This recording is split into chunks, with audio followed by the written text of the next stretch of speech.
दोस्तों, हम बचपन से सुनते और देखते आ रहे हैं जिसमें अंत में दिखाया जाता है कि भगवान राम ने रावण का वध किया था। लेकिन अगर हम आपसे कहें कि रावण मरा नहीं, आज भी जिंदा है, तो क्या आप विश्वास करेंगे? आप कहेंगे आखिर ये कैसे हो सकता है? साथ ही आपके मन में ये सवाल उठ रहा होगा कि जब रावण जिंदा है तो रावण है कहाँ?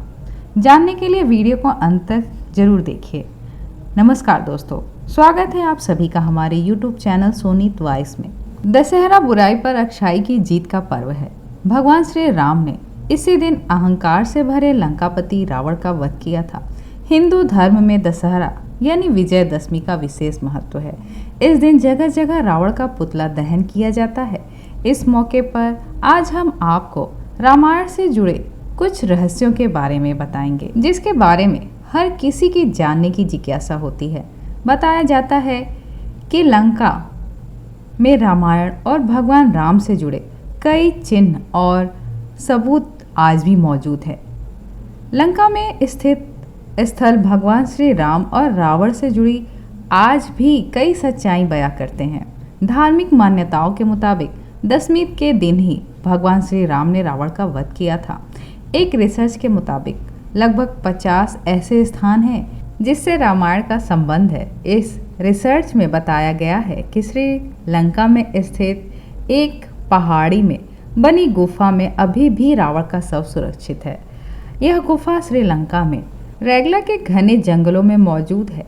माना जाता है कि भगवान श्री राम ने 10,000 साल पहले रावण का वध किया था। बताया जाता है कि रैगला के जंगल में 8,000 फुट की ऊंचाई पर स्थित गुफा में रावण का शव रखा गया है। रावण के शव को मम्मी बनाकर एक ताबूत में रखा गया है, जिस पर एक खास तरह का लेप लगाया गया है, जिसकी वजह से हजारों सालों से वो वैसा का वैसा ही दिखता है।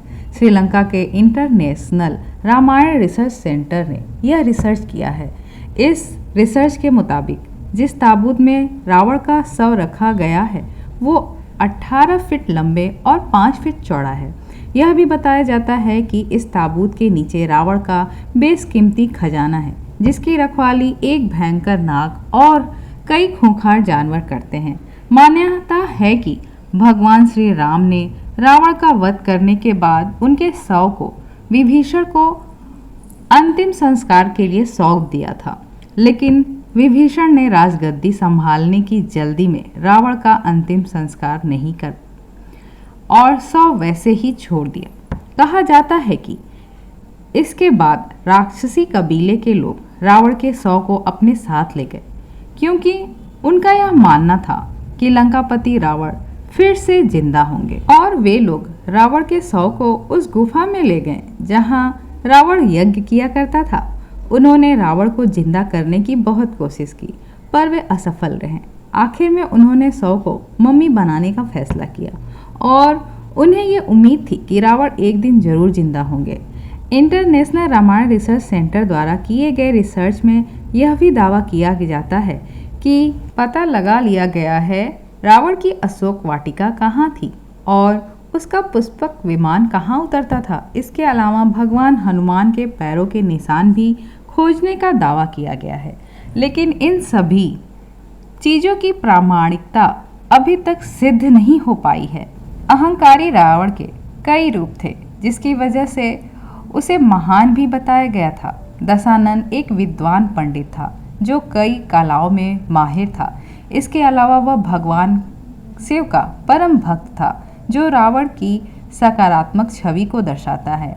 ये तो हम भी सभी जानते हैं कि रावण घोर तपस्वी था, जिसने अपने तप से बहुत सी ऐसी विद्याएं और शक्तियां प्राप्त की थी जो रावण को सर्वशक्तिशाली बनाती थी। रावण ने त्रिदेवों की तपस्या की और सबसे अलग अलग वरदान मांगा। मृत्यु को दूर रखने के लिए उसने ब्रह्मा जी की कड़ी तपस्या की, अमरता का वरदान मांगा। हालांकि ब्रह्मा जी ने अमरता का वरदान नहीं दिया, लेकिन वह वरदान दिया कि उसकी मृत्यु नाभि पर ही केंद्रित रहेगी। इस बात का पता विभीषण को था, जिसने जाकर भगवान राम को यह बात बता दी। अगर विभीषण ये भेद भगवान राम को नहीं बता पाता तो युद्ध का अंत कुछ और होता। रावण ज्योतिष विद्या और तंत्र मंत्र का जानकार भी था। रावण ने अपने जीवन काल के दौरान बहुत सारी महान रचनाएं की, जैसे शिव तांडव स्तोत्र, अरुण संहिता, रावण संहिता, लाल किताब प्रमुख हैं। रावण को संगीत की गहरी रुचि थी। रावण वीणा बजाना भी बखूबी जानता था और वह इतना अच्छा वीणा बजाया करता था कि स्वर्ग लोक से देवता आकर उसके वीणा वादन को सुना करते थे। यदि बात की जाए रावण के परिवार की, तो रावण भगवान ब्रह्मा जी के वंशजों में से ही एक है। रावण के पिता ऋषि विश्वा एक बहुत महान ज्ञानी पंडित थे। रावण की माता कैकसी थी जो राक्षस कुल की थी, इसलिए रावण ब्राह्मण पिता और राक्षसी माता का संतान था। कैकसी ने अशुभ समय में गर्भ धारण करके कुंभकर्ण, शूर्पणखा और रावण जैसे क्रूर राक्षसों को जन्म दिया। रावण की मायावी शक्ति के कारण रावण ने कई देवताओं को बंदी बनाया था। रावण जिस सोने की लंका में रहता था, उस लंका में पहले धनराज कुबेर रहते थे। जब रावण ने विश्व विजय पर निकला तो उसने कुबेर को हराकर सोने की लंका तथा पुष्पक विमान पर अपना कब्जा कर लिया। कुबेर देवता रावण के ही सौतेले भाई हैं। रावण को त्रिलोक विजेता कहकर संबोधित किया जाता है। आखिरकार ऐसा क्यों? चलिए जानते हैं।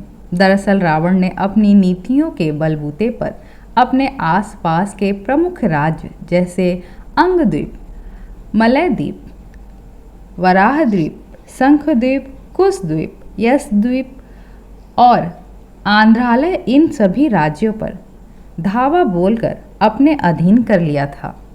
तो दोस्तों, आज हमने जाना रावण कितना महान विद्वान पंडित और योद्धा था, और यह भी जाना कि रावण के शव को कहाँ रखा गया है। तो मित्रों, आपको वीडियो कैसी लगी कमेंट में ज़रूर बताइए। वीडियो को लाइक करिए, शेयर करिए और चैनल को सब्सक्राइब करिए और कमेंट में जय श्री राम अवश्य लिखिए। मिलते हैं नेक्स्ट वीडियो में, तब तक के लिए धन्यवाद।